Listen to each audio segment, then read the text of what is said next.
आयुक्तालय कॉलेज शिक्षा राजस्थान के प्लेटफॉर्म ज्ञान सुधा सक्सेस साथी में आपका एक बार फिर से स्वागत है। आइए आज हम करते हैं नेट जेआरएफ केमिस्ट्री के कुछ मिक्स्ड क्वेश्चन एमसीक्यूज।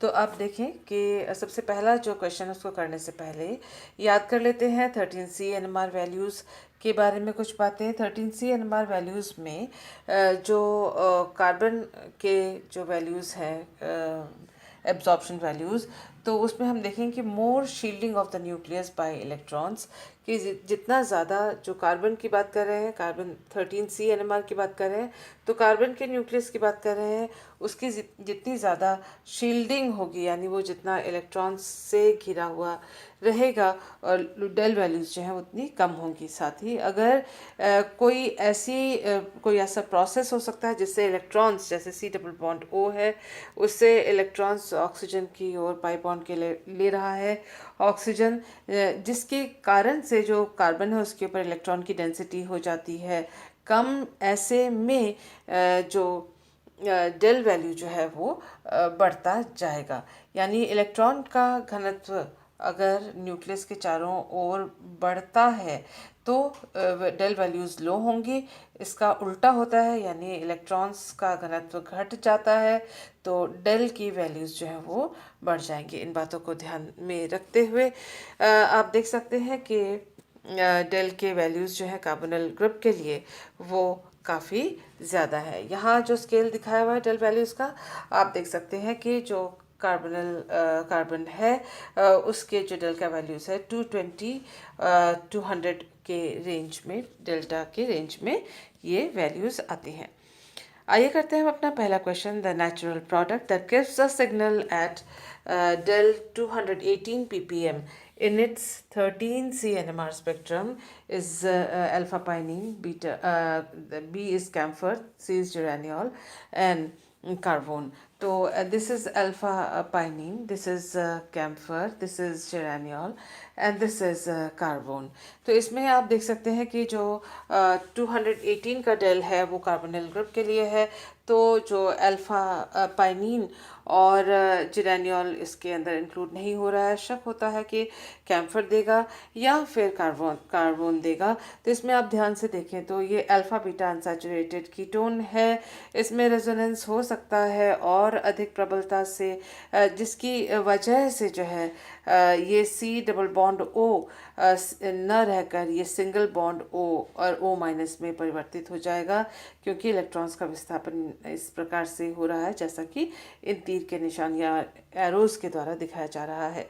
यहाँ पर ऐसी कंडीशन नहीं है कि कोई अल्फा बीटा अनसैचुरेटेड इसके अंदर कॉन्जुगेटेड डबल बॉन्ड हो, जिससे कि जो C डबल बॉन्ड O है उसका कोई और दूसरा रेजोनेंस स्ट्रक्चर या दूसरी संरचना बनी।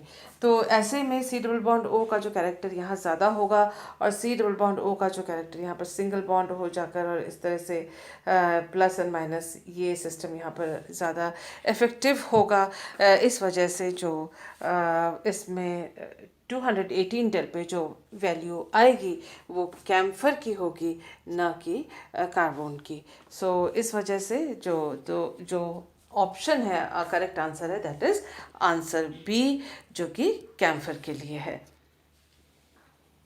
The synthetic equivalent of the given synthon is, तो यहाँ देखिए C डबल बॉन्ड O दिया हुआ है, यानी कीटोन का हमें पता करना है। यहाँ R माइनस और प्लस चार्जेस यहाँ पर है, यानी दो ग्रुप्स यहाँ पर लगे हुए हैं। तो ये हमें ऑप्शंस दिए हुए हैं चार, और इसमें से कौन सा जो कंपाउंड होगा वह इस तरह का सिंथेटिक इसका सिंथेटिक इक्विवेलेंट का काम करेगा। ये जो सिंथॉन है उसका सिंथेटिक इक्विवेलेंट इनमें से कौन सा होगा। आप देख सकते हैं यहाँ पर कि टर्शरी ब्यूटाइल आइसोसाइनाइड जो है उससे हमें एल्काइल हेलाइड और ग्रिग्नार्ड रिएजेंट के द्वारा जो कंपाउंड मिलता है उसका हाइड्रोलिसिस करने से हमें C डबल बॉन्ड O प्राप्त होता है, यानी सिंथेटिक इक्विवेलेंट जो है वो option number A, that is tertiary butyl isocyanide, is the correct answer for this particular question. The correct order of carbonyl stretching frequency for the compound is. तो ये 3 हमको कंपाउंड दिए हुए हैं और इसमें हमें कोई वैल्यूज़ नहीं दिए हुए हैं। सबसे ज़्यादा किसकी स्ट्रेचिंग फ्रीक्वेंसी होगी वो हमको पता करना है। ये 4 हमको ऑर्डर्स दिए हुए हैं, क्रम दिए हुए हैं, इसमें से कौन सा सबसे सही है। तो हम देख सकते हैं कि यहाँ पर अगर हम इनके ये जो सी डबल बॉन्ड ओ की बात ये कह रहे हैं तो क्योंकि वही इसमें कॉमन है, तो C double bond O carbonyl stretching की बात कर रहे हैं। तो आप देख सकते हैं कि यहाँ पर जो कार्बन का जो हाइब्रिडाइजेशन है वो इस तरह से हमने लिखा हुआ है, देखिए इन कंपाउंड्स के लिए। और आप देख सकते हैं ये sp हाइब्रिडाइज्ड कार्बन है यहाँ पर, ये दोनों sp2 हाइब्रिडाइज्ड हैं। अब जब हमें ये मालूम है कि जो sp हाइब्रिडाइज्ड कार्बन है उसकी स्ट्रेचिंग फ्रीक्वेंसी का वैल्यू सबसे इन दोनों की तुलना में ज़्यादा होगा, तो जो सबसे हाईएस्ट होगा वो है ऑप्शन नंबर बी। तो इन में से अगर हम देखें इन चारों ऑप्शंस में से तो हाईएस्ट ऑप्शन नंबर बी इसमें है, इन दोनों में है और इन दोनों को हम कैंसिल आउट कर देते हैं। इसके बाद हम देख रहे हैं कि हमारे पास है रिंग्ड कंपाउंड, एक रिंग्ड कंपाउंड है और दूसरा हमारे पास जो है वो ओपन चेन कंपाउंड है। तो पहली बात तो हुई हाइब्रिडाइजेशन का देखना, जिससे हमने ये तय किया कि इसका सबसे हाईएस्ट होगा जो कि बी यहाँ और यहाँ दिया हुआ, इन दोनों में से कोई एक। इन दोनों में से हमें तय करना है कि किसका क्रम इसके बाद होगा, ऑर्डर किसका इसके बाद होगा। नेक्स्ट वो है रिंग्ड कंपाउंड, क्योंकि रिंग स्ट्रेन ज़्यादा होता है, जिससे छोटा रिंग है ये, तो इसमें रिंग स्ट्रेन ज़्यादा होगा। और जब रिंग स्ट्रेन ज़्यादा होता है, वलय का तनाव ज़्यादा होता है, ऐसे में हायर फ्रीक्वेंसी होती है किसकी तुलना में, उस कार्बोनिल स्ट्रेचिंग की तुलना में जो कि ओपन चेन में है, जिसमें कोई वलय का तनाव नहीं है। तो उसका मतलब कि इन दोनों में ये इसकी वैल्यू होगी ज़्यादा, इसकी होगी कम। तो सेकंड नंबर पे आएगा ए। तो हम देख रहे हैं सेकंड नंबर पे ए यहाँ पर है, इसमें नहीं है, this is wrong and this is the correct option. तो इस तरह से हमने इसको किया। ये वाला जो क्वेश्चन है ये जैम में भी आता है और ये नेट में भी आता है, दोनों के लिए ये क्वेश्चन इम्पॉर्टेंट है। इसी तरह से जो प्रोफेसर्स का जो होता है, असिस्टेंट प्रोफेसर्स का एग्जामिनेशन, उसमें भी ये क्वेश्चन आता है। नेक्स्ट क्वेश्चन जो है वो है साइक्लो एडिशन इज़ हम देख लेते हैं नेक्स्ट क्वेश्चन को करने से पहले। साइक्लो एडिशन रिएक्शन क्या है? Cyclo addition reaction is a chemical reaction in which 2 or more unsaturated molecules are part of the same molecule combined to form a cyclic adduct। Diels Alder reaction बहुत बेहतरीन example है इसके लिए। आप देख सकते हैं यहाँ पर 4+2 साइक्लो एडिशन रिएक्शन हो रहा है। ये अनसैचुरेटेड कंपाउंड है, ये भी अनसैचुरेटेड कंपाउंड है, ये कॉन्जुगेटेड है, डाइन है, और ये दोनों आपस में ऐड हो रहे हैं, इस तरह से साइक्लिक कंपाउंड दे रहे हैं जिसमें अनसैचुरेशन की, असंतृप्तता की जो मात्रा है इसमें अनसैचुरेशन कम है। इसी तरह से यहाँ पर भी हम देख सकते हैं कि ये जो है एक कंपाउंड बना इन दोनों के एडिशन से, दोनों अनसैचुरेटेड कंपाउंड हैं, ये पहला उत्पाद हमें मिला। अब आप देख सकते हैं कि ये दो अलग अलग मॉलिक्यूल्स से, या दो अलग अलग मॉलिक्यूल्स उनके बीच में रिएक्शन हुआ था, यहाँ तक पहुँचे। अब सेकेंड केस में आप देख सकते हैं कि इसी एक मॉलिक्यूल के अंदर फर्दर रिएक्शन हुआ है, और जिससे कि केज्ड कंपाउंड बना है। और आप ये भी ध्यान से देख सकते हैं सी डबल बॉन्ड ओ, ये दोनों जैसे हैं वैसे ही रहे हैं। और आप देख सकते हैं कि ये जो डबल बॉन्ड है और यहाँ जो पाई बॉन्ड है, इनके बीच में ये बॉन्डिंग हुई है। आप बहुत आसानी से देख सकते हैं कि ये और ये बॉन्ड नए बने हैं जो कि यहाँ पर दिखाए गए हैं। तो ये है with in the same molecule, इसमें जो रिएक्शन हुई है एक ही मॉलिक्यूल के दो अलग अलग प्लेस में, अलग अलग जगह पे अगर डबल बॉन्ड्स हो तो वो भी आपस में साइक्लो एडिशन रिएक्शन दिखा सकते हैं। साइक्लो एडिशन यानी साइक्लिक कंपाउंड का बनना किसके द्वारा? एडिशन रिएक्शन के द्वारा। ये रिएक्शंस जो हैं अधिकतर पेरिसाइक्लिक रिएक्शंस होते हैं, और अगर ये कंसर्टेड मैकेनिज्म ना हो ऐसी स्थिति में वो पेरिसाइक्लिक नहीं भी हो सकते हैं। ज़रूरी है कि बंधों का बनना और टूटना अगर एक साथ होता है तो वो पेरिसाइक्लिक मैकेनिज्म कहलाते हैं, वरना नहीं।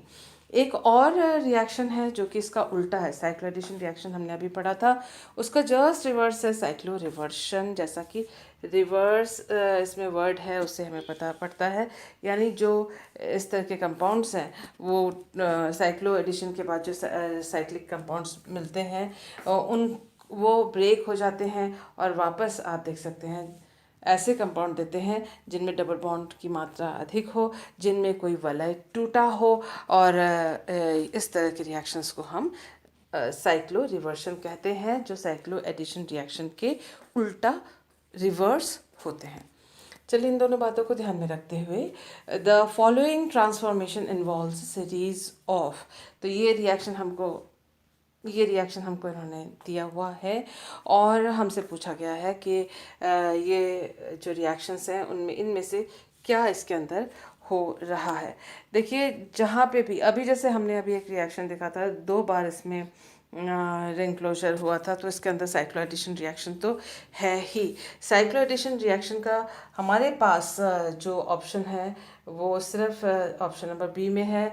और इसके अलावा देखिए रिंग ओपनिंग और रिंग क्लोजिंग रिएक्शंस को एक बार हम सोच सकते हैं कि शायद रिंग क्लोजिंग हो और फिर रिंग ओपनिंग हो, लेकिन इलेक्ट्रोसाइक्लिक रिएक्शन इसके अंदर नहीं होगा। सिग्मा ट्रॉपिक रीअरेंजमेंट के लिए सिर्फ सिग्मा बॉन्ड का इधर से उधर होना होता है, शिफ्ट होता है, जबकि अगर हम इसको बनाएं सिग्मा ट्रॉपिक रीअरेंजमेंट इसके साथ तो वो नहीं बनेगा, क्योंकि विद इन अ मॉलिक्यूल जो है उसका सिग्मा ट्रॉपिक रिएक्शन होता है।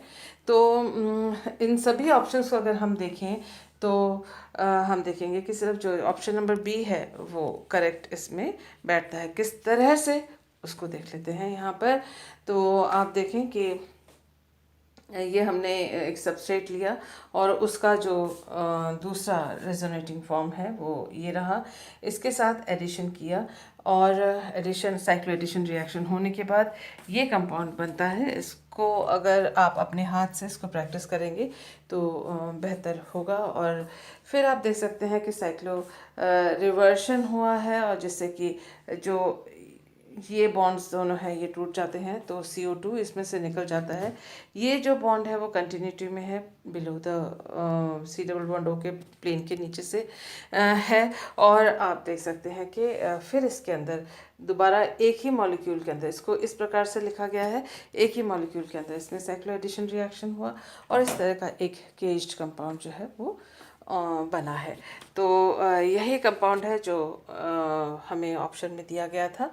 तो इस तरह से हम देख सकते हैं कि इसमें साइक्लो एडिशन और साइक्लो रिवर्शन रिएक्शन का जो सीक्वेंस है वो बना, जिसकी वजह से ये कंपाउंड हमें बना है, हमें प्राप्त हुआ है। देखिए जो जितने भी मूवमेंट्स ऑफ इलेक्ट्रॉन्स हैं वो सारे यहाँ दिखाए हुए हैं। ये जो हिस्सा है डबल बॉन्ड का, इसमें कोई चेंज नहीं आया, वो यहाँ लिखा हुआ है।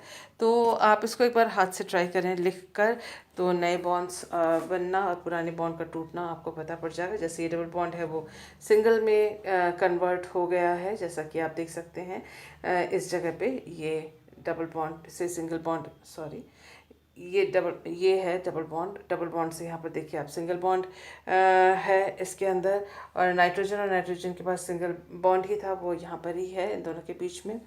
और आप यहाँ पर भी देख सकते हैं कि ये इलेक्ट्रॉन्स का मूवमेंट है जिसकी वजह से ये बॉन्ड्स टूटे हैं। कुल मिला के ईजी है, हाथ से अपने लिख कर वीडियो को पॉज करके इसको उतार के या स्क्रीनशॉट लीजिए और उसके बाद फिर आप इसका यहाँ तक मैकेनिज्म तक आप पहुँच सकते हैं आसानी से।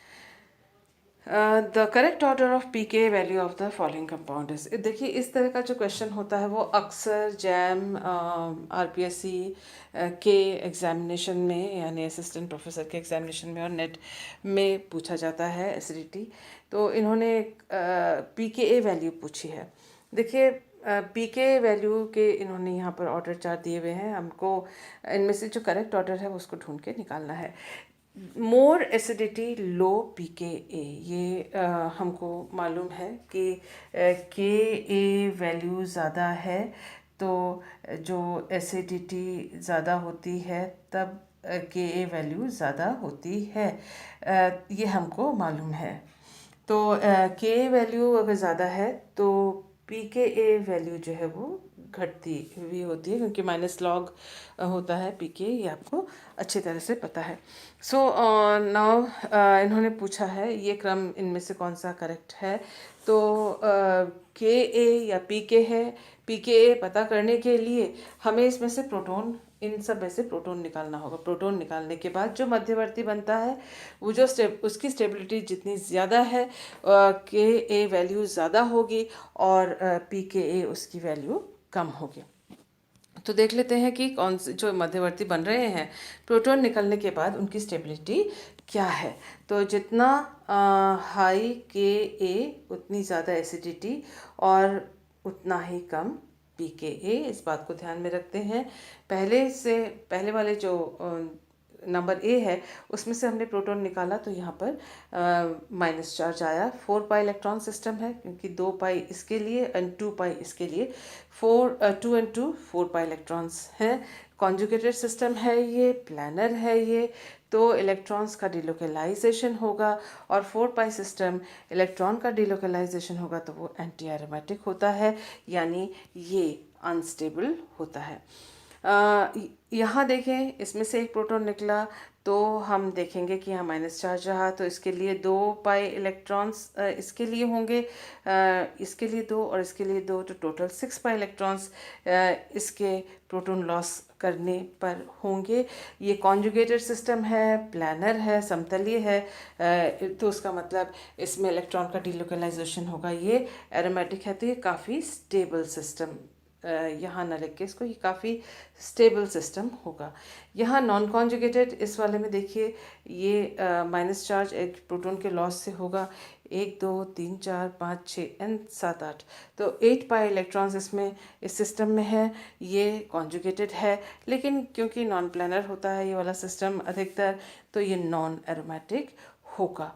तो इसका जो स्टेबिलिटी दैट इज सी की जो स्टेबिलिटी होती है वो इन दोनों के बीच में होती है।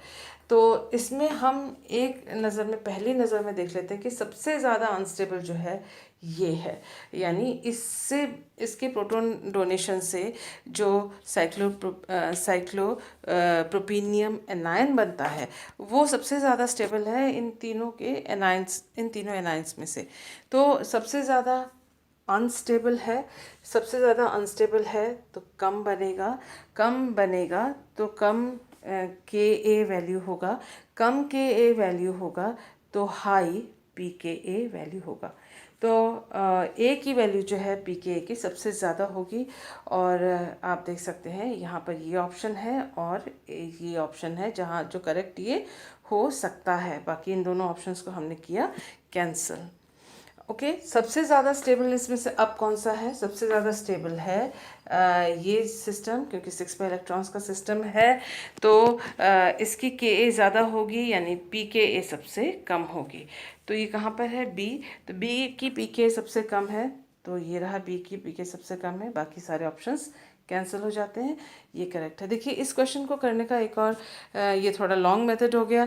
आप देख के पता कर सकते हैं कि माइनस इसके अंदर आएगा, प्रोटॉन इसमें से निकलने के बाद माइनस चार्ज आएगा तो यही एरोमेटिक बनेगा, और ये एरोमेटिक बनेगा तो ये आसानी से इसका जो कि ए वैल्यू ज़्यादा होगा, और के ए वैल्यू अगर ज़्यादा होगा तो हाईएस्ट होगा, ज़्यादा नहीं हाईएस्ट होगा इन तीनों में से, तो पी के वैल्यू इसकी सबसे कम होगी। तो बी सबसे लास्ट में कहाँ पर आ रहा है? सिर्फ इसी ऑप्शन में आ रहा है, and this is the correct answer. तो सबका करने की हमको ज़रूरत नहीं है, हमें इसी से पता पड़ जाता है कि एरोमेटिक है इंटरमीडिएट, प्रोटॉन लॉस के बाद एसिडिटी आराम से प्रदर्शित करेगा और इसके पी के ए का मान जो होगा वो सबसे कम होगा। तो ये क्रम था और उसका ये एक्सप्लेनेशन था। The following carboxylic acid undergoes decarboxylation upon heating. तो ये कुछ कार्बोक्सिलिक एसिड्स दिए हुए हैं और डीकार्बोक्सिलेशन इसका होगा। हमें मालूम है कि डीकार्बोक्सिलेशन जब हीटिंग से होता है तो एक इसमें भी हमें मध्यवर्ती जो इंटरमीडिएट बनता है वो कैसा है वो हमें पता करना है। जब बेंजोइक एसिड का डिकार्बोक्सिलेशन होता है हीटिंग के द्वारा, एक नेगेटिव चार्ज कार्बन के ऊपर यहाँ पर आ जाता है, जिसकी वजह से काफ़ी अनस्टेबल हो जाता है। तो ए जो है, अच्छा यहाँ देखिए अगर डिकार्बोक्सिलेशन होता है तो इसमें इंडोल बनता है, that is a stable compound. यहाँ पर एक नेगेटिव चार्ज आ जाएगा, यहाँ एक पॉजिटिव चार्ज आ जाता है, तो उसका मतलब जो सबसे अनस्टेबल इसके अंदर होगा वो ये सबसे अनस्टेबल होगा। तो अब इन्होंने पूछा है द ईज ऑफ डिकार्बोक्सिलेशन, तो कौन सा ऐसा है जिसका ईज ऑफ डिकार्बोक्सिलेशन मीन्स आसानी से डिकार्बोक्सिलेशन हो, किसमें सबसे फास्ट होगा वो सबसे पहले लिखा जाएगा, और जिसमें मुश्किल से होगा डिकार्बोक्सिलेशन उसको लास्ट में लिखा जाएगा।